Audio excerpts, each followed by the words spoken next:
আসসালামু আলাইকুম ওরহমতুল্লাহ। জাতিসংঘ মহাসচিব অ্যান্তোনিও গুতেরেস বাংলাদেশে বৃহস্পতিবার গতকালকে এসেছেন 4 দিনের সফরে।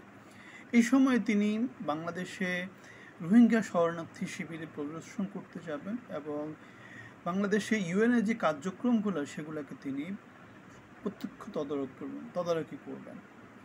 বাংলাদেশের সাথে দ্বিপাক্ষিক অথবা আন্তর্জাতিক নানা বিষয় নিয়ে কথাবার্তা বলবেন।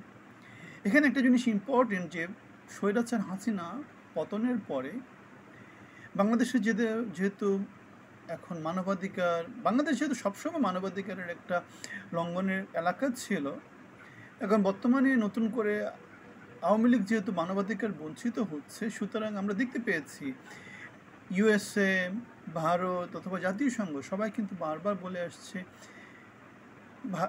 আওয়ামী লীগকে এই নির্বাচনে অংশগ্রহণ করতে দিতে হবে, কোনো দলকে নিষিদ্ধ করা যাবে না, সভা সমিতির অধিকারে কোনো রকম হস্তক্ষেপ করা যাবে না, এবং বাংলাদেশের সেনাবাহিনীর যেই শান্তিরক্ষী বাহিনীতে যে কার্যক্রম, সে কার্যক্রমে তাদের যে নিষেধাজ্ঞা দেওয়ার একটা আলোচনা ছিল হাসিনা সরকারের সময়, অথবা র্যাবের উপর যে নিষেধাজ্ঞা ছিল মানবাধিকার লঙ্ঘনের অভিযোগে।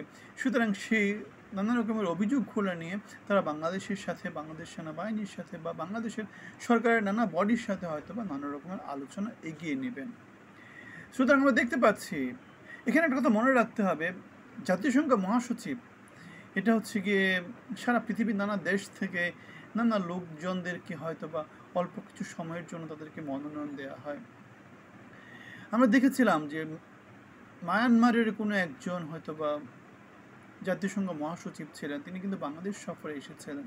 সুতরাং যেটা বলতে চাচ্ছি, অ্যান্তোনিও গুতেরেসের বাংলাদেশের সফর এটাই একমাত্র সফর না, এর আগেও জাতিসংঘের নানা রকমের মহাসচিব বাংলাদেশে নানা রকম কার্যক্রমে এসেছেন। স্বাভাবিক, বাংলাদেশ যেহেতু জাতিসংঘের একটা সদস্য রাষ্ট্র, এখানে তারা আসতেই পারে।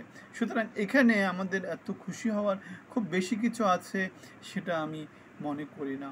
আপনি যদি মনে করে থাকেন, সেটা কেন মনে করে থাকেন সেটা আমাদেরকে কমেন্টে জানাতে পারেন।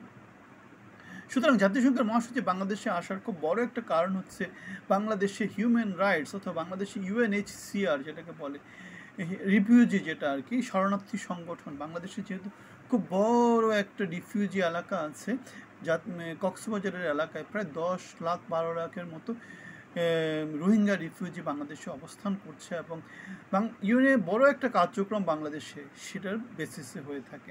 এখন যেহেতু ইউএস এইড যেহেতু খুব বড় একটা সাপোর্ট ছিল এই রিফিউজিদের জন্য, এবং তারা যেহেতু তাদের হাত গুটিয়ে নেওয়ার মতো একটা অবস্থায় চলে গেছে, কারণ doji, department of government efficiency যেহেতু তাদের কার্যক্রমে গতিশীলতা আনার জন্য তারা নানা রকমের বাইন্ডিং দিয়ে দিচ্ছে, সুতরাং আমরা বলতে পারি যে বাংলাদেশ মোটামুটি একটু যেটাকে বলে আর কি হুমকির সম্মুখীন হয়ে গেছে। বাংলাদেশ মোটামুটি একটু বিপদে পড়ে গেছে যে এত লোকের খাবার, কর্মসংস্থান বা এত লোকের জন্য যে সাপোর্টগুলো দেওয়া, সেগুলো বাংলাদেশ আর কতদিন ধরে দেবে? বাংলাদেশ তো অনেক বছর ধরে দিচ্ছে, কারণ রোহিঙ্গা সমস্যাটা শুরু হয়েছে সে 1970-80 থেকে কিন্তু শুরু হয়েছে।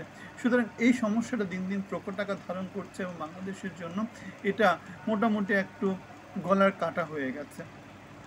এখন বাংলাদেশ যদি ইন্টারন্যাশনাল বডি থেকে যদি বাংলাদেশ সাপোর্ট না পায়, তাহলে জাতিসংঘের এই যে শরণার্থী কার্যক্রম, এই কার্যক্রমটা বাংলাদেশ কীভাবে চালাবে সেটা তদারকি করার জন্য হয়তো বা আমাদের মহাসচিব বাংলাদেশ সফরে এসেছেন। সুতরাং আমরা দেখতে পাচ্ছি এখানে আমাদের অনেক কিছুই আছে, আমাদের পাওয়ার কী আছে বা জাতি হিসাবে আমাদের অর্জনের কী আছে, আমি তেমন করে খুব বেশি কিছু দেখি না। আপনি যদি কিছু দেখে থাকেন সেটা কমেন্টে জানাবেন।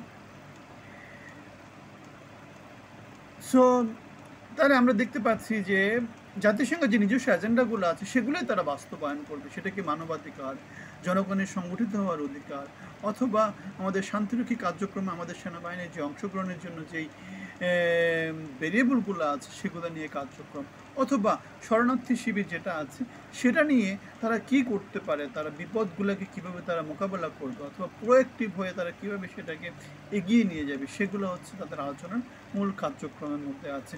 সুতরাং বাংলাদেশের ব্যক্তিগত অর্জন, রাষ্ট্রগতভাবে বাংলাদেশের কী অর্জন সেটা আমি এখানে কিছু দেখতে পাই না। আপনি যদি কিছু দেখেন কমেন্টে আমাদেরকে জানাবেন। আমরা বরং দেখি যে বাংলাদেশ অনেক রকমের হুমকির সম্মুখীন। ভালো থাকবেন, ধন্যবাদ।